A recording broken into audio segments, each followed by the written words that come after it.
what's your car payment and what car do you have? My car payment is $700 and I drive a CLA. Okay. All right, Chris, what's your car payment and what do you drive? 0, and I drive a Summer Night Spider. Okay. What's your car payment, Walter? 371. Whoa, and what do you drive? Toyota Tacoma. Nice. Hey, Danny, what's your car payment and what do you drive? I drive a Mercedes-Benz SL, and I pay $1,200 a month for it. Oh, shit, okay. Tammy, what's your car payment and what do you drive? I don't drive. I'm a passenger princess. She's a passenger princess. Evan, what's your car payment and what do you drive? EQE, $400. Ooh, for the low. Hey, Kevin, what's your car payment and what do you drive? I have EQE 350, and my car payment is around $600. Okay. Hey, Christian, what's your car payment and what do you drive? $300, a Nissan Versa. Okay. Hey, Andy, what's your car payment and what do you drive? I have a few cars and I don't pay the payment. Paid them off. Yeah. Hey Diego, what's your car payment and what do you drive? I drive a Honda Accord. It's like $450 a month. Hey everyone. Welcome back to another episode. In this one, we're going to talk about people and these high car payments they continue to sign up for. Alright, let's get into it. Whenever I talk about my car that I owe $33,000 on, it's a 2020 GMC. I think when I got the car, it retailed at like $21,000, but we were really dumb and got talked into a bunch of stuff that we didn't actually need. So my loan is $33,000. So I can't just sell the car because I would be lucky to get 12 at a dealership, and if I sold it personally, I might get 15, so I'm still going to owe like $18,000 after I sell the car. So I'm extremely upside down. So I'm pretty sure I'm just stuck in this car. I don't think I'm getting out of it anytime soon, if ever, and we still have like 3 to 4 years left on the loan. Maybe even 4 to 5, I don't know for sure, but it's a lot. Like, we've been paying on this car for 2 years now, and we still owe $33,000. Like, that's how bad this is. Just stuck in it, stuck with my bad, awful choices. Oh my God, I just seen somebody say that their car payment is $900. What the fuck are you driving, a spaceship in this bitch? I know good and well y'all are not paying $900 a month for no car payment. Are you? Don't be scared of that repo. Repos don't mean shit. I've had 3 repos. They'll finance you every single time, babe. That shit is not real. That is a matrix fucking setup. They make you think that all these things are inaccessible if this stuff happens, but it's not fucking true. Get that car, make the payment until you can't anymore, let them fucking take it, stock up for 6 months, take a bus, go buy another car. Just like that. Just like that. After my most recent repo, my credit actually went up like 80 points. And it never went back down. Like, what? I'm like, all right, this shit ain't real. This is the highest levels of bad advice.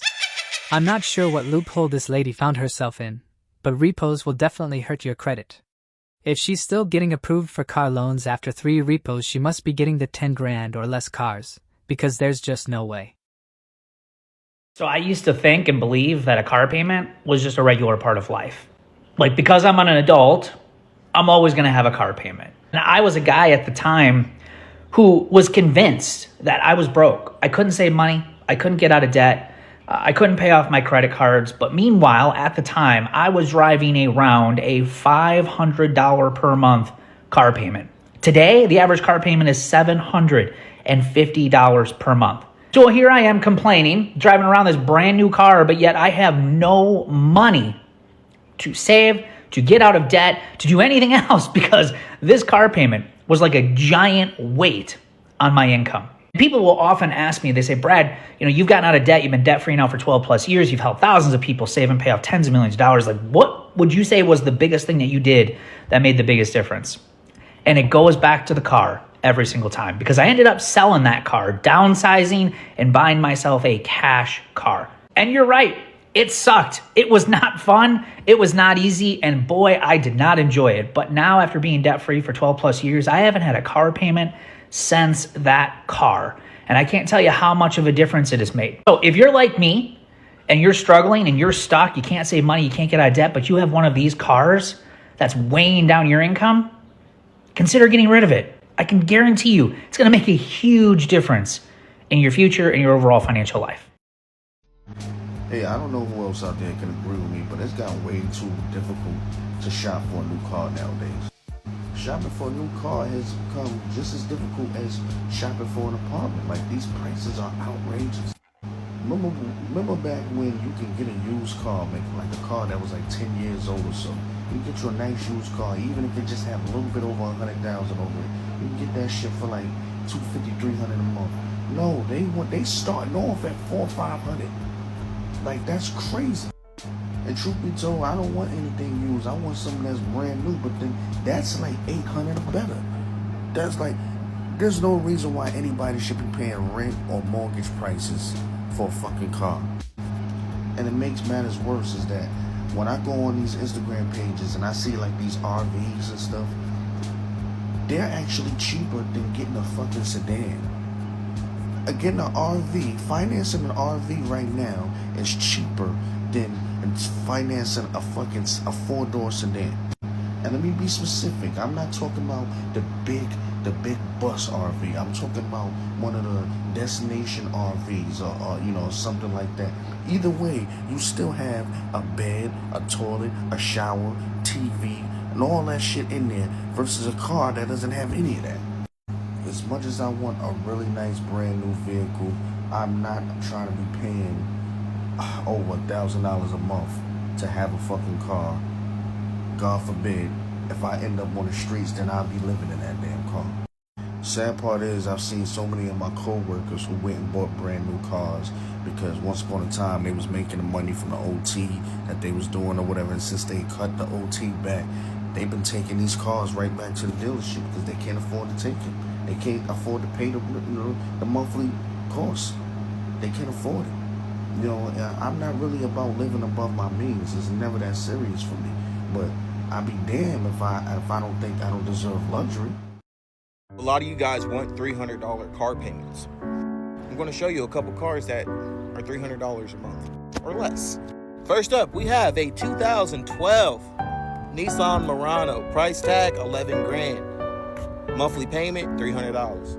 Next up, we have, what is this? A Jeep Compass? Jeep Patriot. Oh my lord. With steel wheels. Yeah, $300. You know what it is.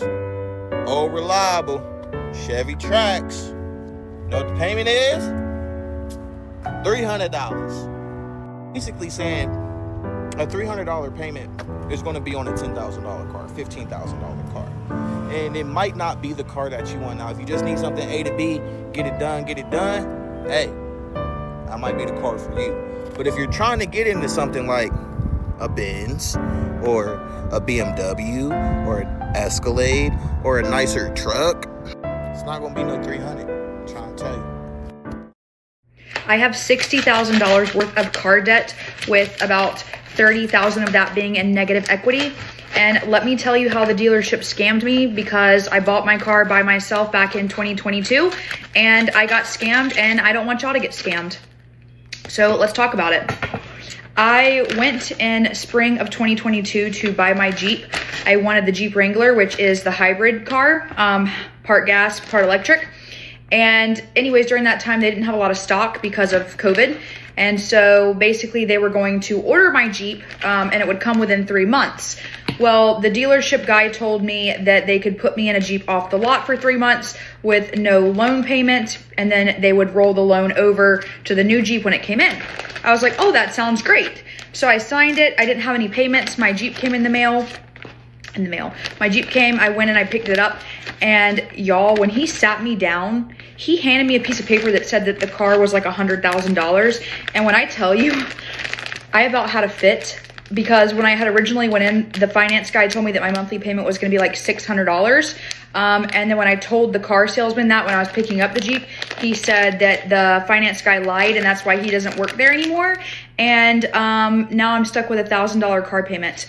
And the reason why I have negative equity is because somehow, and I still don't know how he did it. I worked with a lemon law attorney and I still don't know how he did it. But basically, when he rolled the first loan into the second one, he somehow kept it higher. I don't understand how negative equity works. I honestly don't. So if you ask me questions about that, I probably can't help. But basically, if I were to sell my Jeep today, I'd be lucky if I got like 35,000 on it, and I still owe 59,000. Yeah, so if you see this video, feel free to repost it, like it, comment, share, tell me I'm an idiot. I know I'm an idiot. I literally talked to like 3 different people, and they're like, you know, everyone makes stupid decisions when they're younger, and most of the people that I've talked to, they've made stupid decisions when it's come to cars as well. And you know what? I have to live with it. But don't make the same mistake as me just because you want a nice car, because guess what? If I could go back, I would get a used Toyota or Honda and just stick with that. This is the complete definition of a bait and switch. You have to be careful of these smooth-talking car salesmen. He fed her a pipe dream, and then when it came time to make good on it, he went and hid in the back room. And then told a coworker to tell her he got fired, and now she has to take the deal. That's some shady business right there. Let me know what you guys think. Let's talk about the worst financial decision I made. So back in 2020, I got a Honda Passport, a 2021 Honda Passport. It was about $46K and the monthly payment was $750. It was a nice vehicle, don't get me wrong. It was super nice. But that's when I learned a valuable lesson about car payments. Car payments are honestly the worst thing you can have, because not only are you going to be making that car payment, you have to do insurance, then you have to do gas, and any other things you have to do related to the car is going to be coming out of your pocket. This is where the story takes a turn. They stole the Honda Passport. Came outside one morning, it was just gone. Finito, no evidence, just poof, gone. In that moment, felt violated. You know, wow.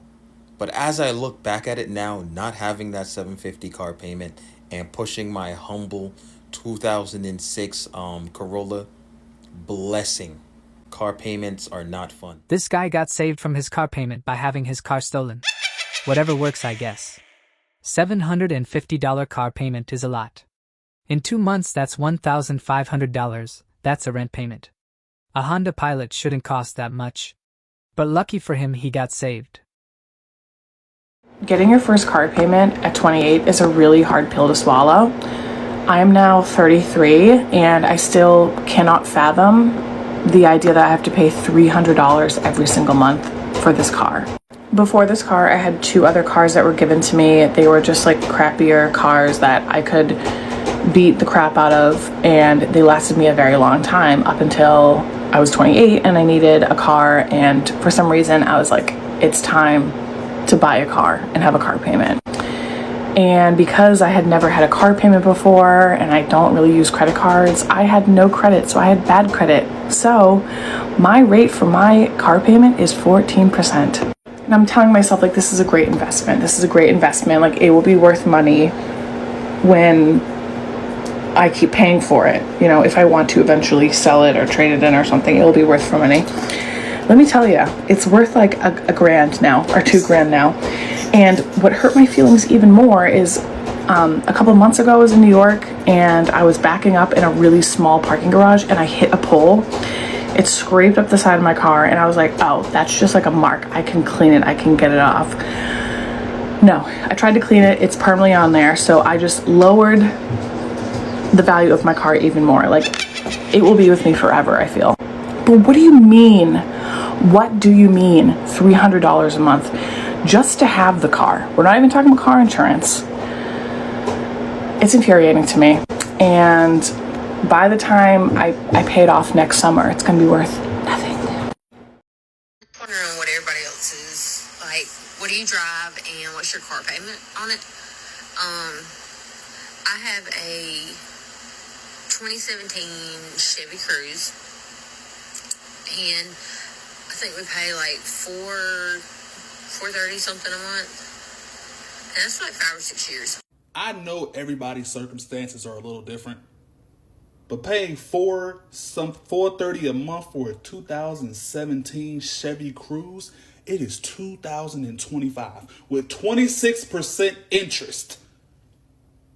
I would have went down to a buy here, pay here lot, found me a Honda Accord for, matter of fact, let me see what I can find. Before I decided to pay a car payment for a 2017 Chevy Cruze with a 26% interest rate, I would have saved my money as long as possible. I drove a Nissan Cube, $1,900. An Equinox, $1,900.